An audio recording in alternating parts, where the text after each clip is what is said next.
Hey, welcome to today's video. As you can see by the title, it's a very different video today, and I'm going to talk about the fact that I am technically allergic to the sun. I have a rare condition called Erythropoietic Protoporphyria, which is EPP for short, really, because no one can ever say, or I probably can't even say it right, and I've had it my whole life. So it's called EPP for short, and what I'm going to do today is just kind of give you a bit of science. I'm going to read out some actual, descriptions as to what it is, and then I'm going to talk to you about my kind of experience with it. I'm currently actually suffering with a flare-up, so I'm going to talk you through. I've actually documented the whole kind of process of what happens when my skin reacts to the sun, because yeah, it's not fun. But I thought I would share it with you, and either just to kind of educate you or make you aware, because how ridiculous does it sound to say I'm allergic to the sun? I mean, yeah. So I'm just going to read a few bits from the internet. So I'm actually on, what's it called? National Organisations for Rare Disorders. I'm on there, and then I'm also going to read some from Wikipedia as well, and I will link them below as well. So this is just a bit of an introduction to actually tell you what it is. Erythropoietic Protoporphyria is one of a group of disorders known as porphyrias. The porphyrias are all categorised by abdominally high levels of particular chemicals, porphyrins. It is important to note that people who have one type of porphyria do not develop any other types.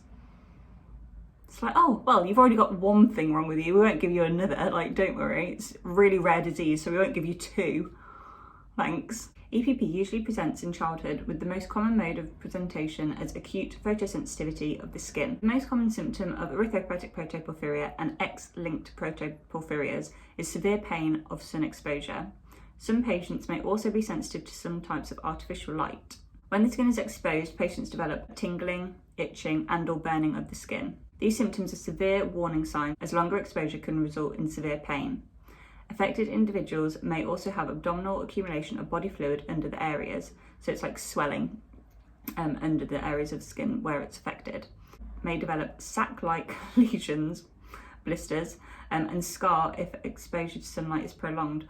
Well, looks like I am in a rare condition. I am rare because I have scars all over my hands from growing up as a kid, and yeah, and even actually around my face, which you won't be able to see now because I've got makeup on, but yeah, so that's kind of what it is. But that's what it says online, but I'll talk about it kind of, I guess, how I explain it to friends and family, and then I'll also go through my experience. So it's a genetic condition which I was obviously born with. So two gene carriers meet, and then those genes at that one time meet.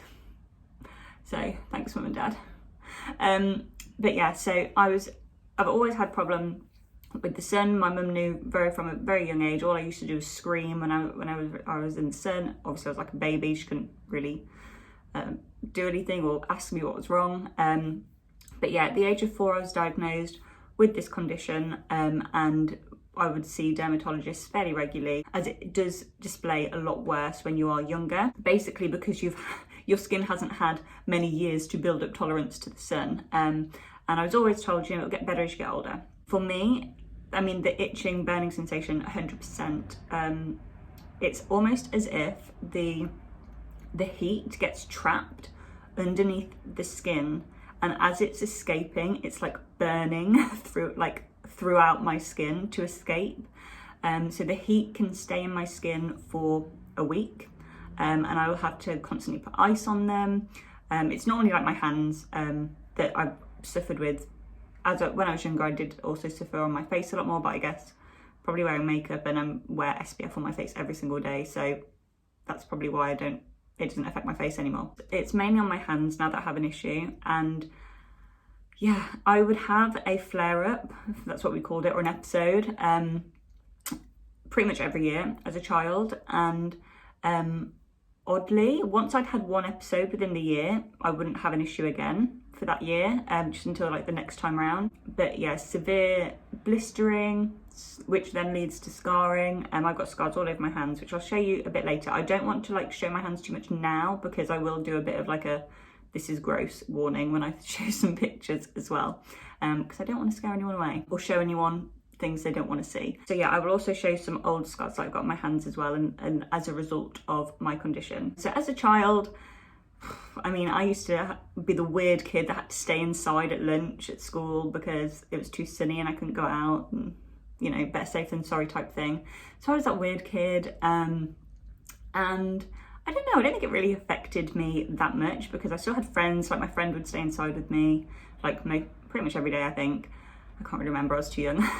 And yeah, holidays, obviously we didn't go abroad in the summer. We had to wait till like October half term and things like that. Beach days were no fun for my brothers, I'm very, very sorry.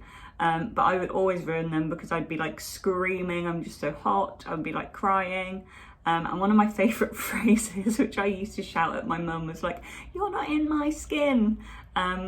Because being able to describe that initial pain is like, as a child, was just, I mean, yeah, really difficult. So we tried numerous different things. We tried beta carotene tablets, which were ridiculous because you have to take a certain amount based on your weight. I mean, I was a very slim, active child. I was not fat at all, very average weight for my age. And I had to take 12 a day. I mean, how ridiculous, which I absolutely hated. And my mum had to try and find ways of like putting it in my, like opening the capsules and putting it in my food so I'd eat them. And so yeah, that was like a no-go. We tried light treatment, which is basically going on a sunbed, although it's like a medical light treatment sunbed. And we would have to travel half an hour, and we would have to come and pick me up from school early. We would go into town to the hospital. I would go, you know, have to like put on like a sports bra and pants or whatever. And I'd go into this like standing up sunbed for 30 seconds. And then we'd go back in 2 days and go on for 40 seconds. But the idea was that it was building up my skin's tolerance, and like the maximum I would have ever been on was like 10 minutes. And I mean, I know I was a child, so obviously, you know, you can't go on crazy times anyway, but yeah, it just was an awful lot of time and effort and not great result, I don't think, if any. Yeah, my mum, I've had like suffered at kind of like kids camps when I've been away, like in the school holidays, and my mum's had to come and pick me up early and things like that. When I was, I think I was like 12 or 13, I went on a school trip and we were camping down in Devon, and this was the worst reaction I had ever had. And it happened on the second day. We were there for 5 days. It happened on the Tuesday, and I remember like the teachers didn't want to tell my mum. They were like, "Oh no, you'll be fine," not like really realizing the severity of it. And luckily, like we weren't allowed phones, and luckily my friend had snuck a mobile phone with her, and she had obviously like let me use it. And I was like calling my mum each day, telling her how I was, and like the teachers hadn't mentioned anything to my mum the whole time. Got home on the Friday evening, my mum was mortified. She like took me straight to the hospital because it was just like not okay. And I even just like the pain, like I just needed some pain relief because I was like, my whole, like it was like the back of my legs because I had shorts on, like all down my arms, even my like earlobes, like all this bit around my ear was like blistered, all on my face, like it was not okay. And then I had like 2 weeks off school because I couldn't cope. And when I went back to school, I still had a scab on my face, and someone was like, "Oh, you got food on your mouth." No, it's a scab. So yeah, that was fun. Like I was seeing like dermatologists all the time, like as a kid. And then after that, I was referred to a specialist in London. Mum and I went to London like once a year, and they'd have a checkup. And I felt like the moment in Friends, you know, when Ross has like that weird thing on his bum, like the top of his bum. I felt like that, like all of these like doctors and like students and like all these dermatologists like just piled in the room to like look at me. I was just like, "Hi, can I help?" And yeah, and because obviously like they were going through like all the photos, because obviously after a couple of weeks it heals, and you know we've got a few scars to show, but not really the process of it. And yeah, and then we tried this, what was it called? I think it was something like ember cream? No, it's an ember mug, the like smart mugs, isn't it? No. Something. There was a cream, and I kid you not, it was supposed to be like a sunblock. It was like foundation. It was, no, as in the colour was like foundation. The texture, it was so thick. I don't even know what to compare it to, because it's not like any cream that you would actually use. I can't even think of a cream or something thick enough to describe. I guess like pseudocreme, you know how that's like not even a cream, that's like, I don't even know what it is, but it's not a cream. It's like that thick, and I was supposed to put that all over my whole body. And I remember sitting on the kitchen counter and my mum like trying to like smother it on me, and I was just like not happy. After that, we just moved to, you know, back to normal sunblock, factor 50, story of my life. So yeah, growing up, it was like every year there would be something. Like it was just a matter of when. And it's not that I couldn't go in the sun. Some people I think have it really, really severely, and like they have to wear like, even in the summer, they have to wear like just covered up everywhere. I'm quite lucky in the sense that I could go out, I could enjoy myself, but as soon as I felt that, I knew it was time to like stop, go inside, because it wouldn't be like every time I went in the sun, it would just be like a random time. And it's to do with the UVB rays and how strong they are. So it's not necessarily the heat, although obviously the, you know, if it's sunnier, it's hotter. So it's kind of linked, but even on a cooler day that's sunny and bright, I can have a reaction. And I'm actually like quite conscious around the fact that, you know, they said, oh, well, as you get older, it'll get better. I'm thinking, well, actually, as I get older, the Earth and the like ozone layer and our natural protection on Earth is not as good because of like global warming things. So I'm like, maybe it's not going to get better.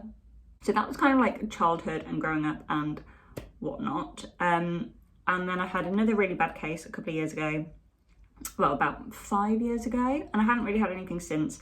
Last year, like my hands swelled up for like a couple of days, but like they didn't really progress to like redness, blistering, things like that. They just swelled up.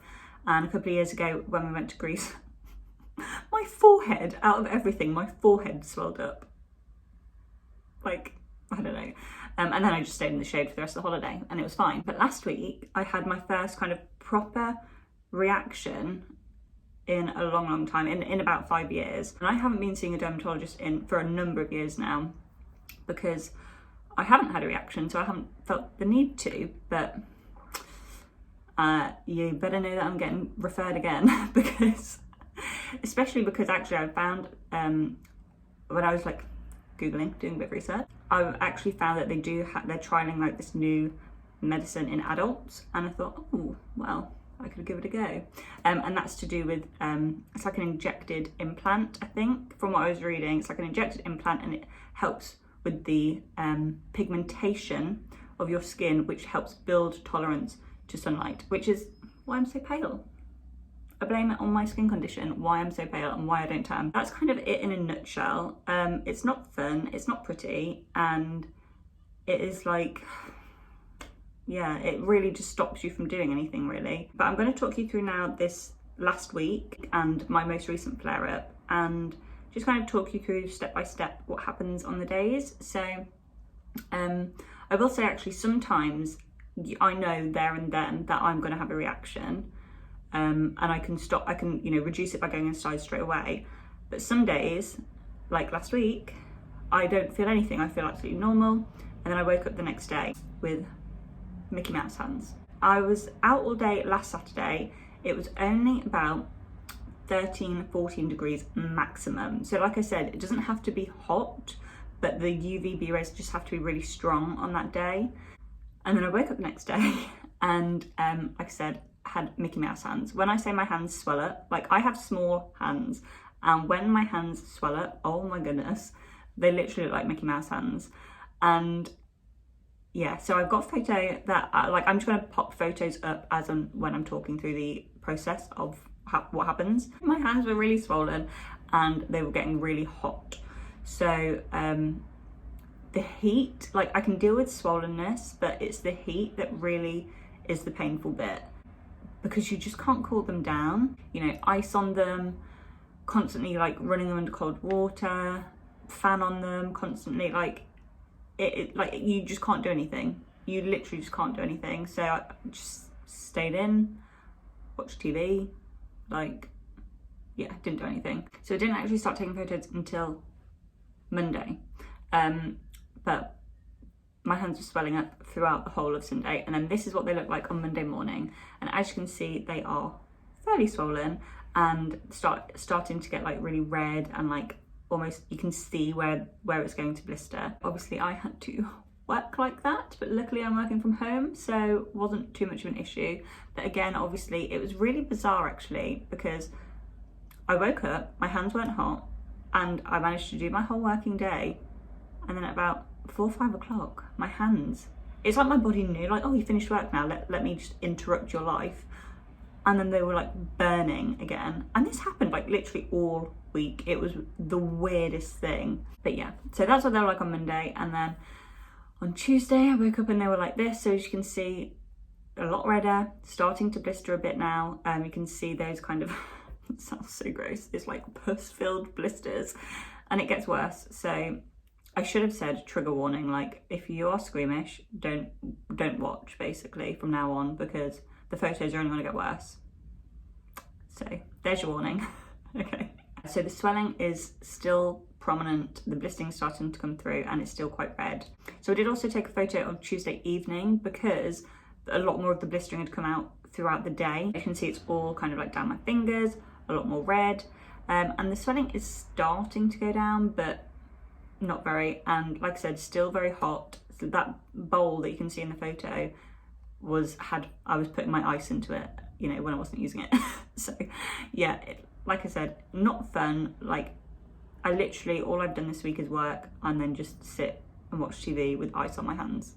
And it's been beautiful, absolutely beautiful weather. And I haven't been able to do my 10,000 steps a day, which just upsets me, because I love on my app when I scroll through my days and it says 10,000 steps on all of them, and now it doesn't. I've broken it. Moving on. So now I get to Wednesday, and you can see the swelling has started to go down a bit more. Still quite swollen though, and a lot more blistering, which is gross. And like you just don't want to, like, Harry is like, don't touch anything, like touch as little as possible. And it's not like obviously it's contagious or whatever, but it is just a bit gross and not fun. And so that's what it looks like kind of third day in, I guess, fourth day in. So then we get to Thursday. The swelling has started to go down a bit more now. Some of the blisters are starting to scab, and some of the blisters are still very prominent and pussy. Gross. I know, it's gross. I did say it's not pretty. It's not pretty. Meanwhile, like, I am sleeping with the fan on, literally just angled at my hands, because like my whole body is like normal temperature, it's just my hands that are hot. So I like have the whole duvet over me and I just like poke my hands out and angle the fan. Then we're moving on to Friday, obviously that's how the days of the week work. And yeah, it's getting a bit more scabby. The swelling has reduced a lot now, almost kind of back to normal, just a little bit of swelling around some of the knuckles, and it just looks gross. Still some blisters, still some scabs, and unfortunately the scabs only get worse as the blisters disappear. And I'll also just show you some photos from yesterday, which I'm really sorry, they're not actually very clear. Obviously I took them with bad lighting, but you can see like the skin has been kind of the skin is gone. There is no skin. And yeah, and then obviously that then scabs to heal. But yes, no more pus-filled blisters, just open kind of flesh and scabs. And these are some photos from yesterday evening. So obviously I've been taking them in the morning most of the days. This is the photos from yesterday evening, and you can see it's just those open fleshy bits are starting to scab over. And that takes us to what I have now. That's what I'm left with. And some of these will probably scar. You can kind of see, I don't know if you can see, yeah, you can see it there. I've got a scar there from when I was younger. I've got a few, you can probably see if you just kind of like pause and like and look through, there's like scars pretty much dotted around my hands everywhere. It's quite a lot around here. And that is from just years and years of instances like this. Now I will say it doesn't always get like this, and it's only really been this bad maybe 3 or 4 times in my whole life. A lot of the time it is just swelling, a little bit of blistering, and then like, yeah, not to this scale. So yeah, that's why I'm a bit like, is it to do with global warming why I'm still reacting like I am? I don't know. Or were the UVB rays just ridiculously high that day? I don't know. But the heat has gone. I will say the heat kind of left my hands Friday evening, yesterday morning. The heat was gone. And the swelling's gone. So when the swelling fully goes, the heat goes. Now it's just time to heal. But I was like, oh well, silver lining, now I know I won't have another issue this year. But I am, like I said, I am actually booked into the doctors to get referred to dermatologists, because I haven't seen them in a long time. And actually, if they have new medicine and I can try it, then I'm going to give it a go, because it just ruins plans, it ruins motivation, positivity, like mindset. It's just a bit rubbish. I think I want to wrap this video up here. I did try to find some photos when I was a kid with like, to show you it when I was a kid, like on my face and stuff, but clearly my mum didn't want to document that because I couldn't find any. If I do go and see a dermatologist and try out new medicine, I will possibly document it and kind of give you a bit of an update if that happens. But yeah, thank you for watching. I know this has been a very, very different video for me. If you have any questions, of course, please just comment below and I will get back to you. Thank you so much for watching. I know some of the photos are really, really gross, and I'm so sorry if now I've like put you off your dinner or you just don't want to look at me anymore. But please do, please stay, please like and subscribe if you have enjoyed this video or found it informative. And I will see you in a much happier video next week. So thanks for watching.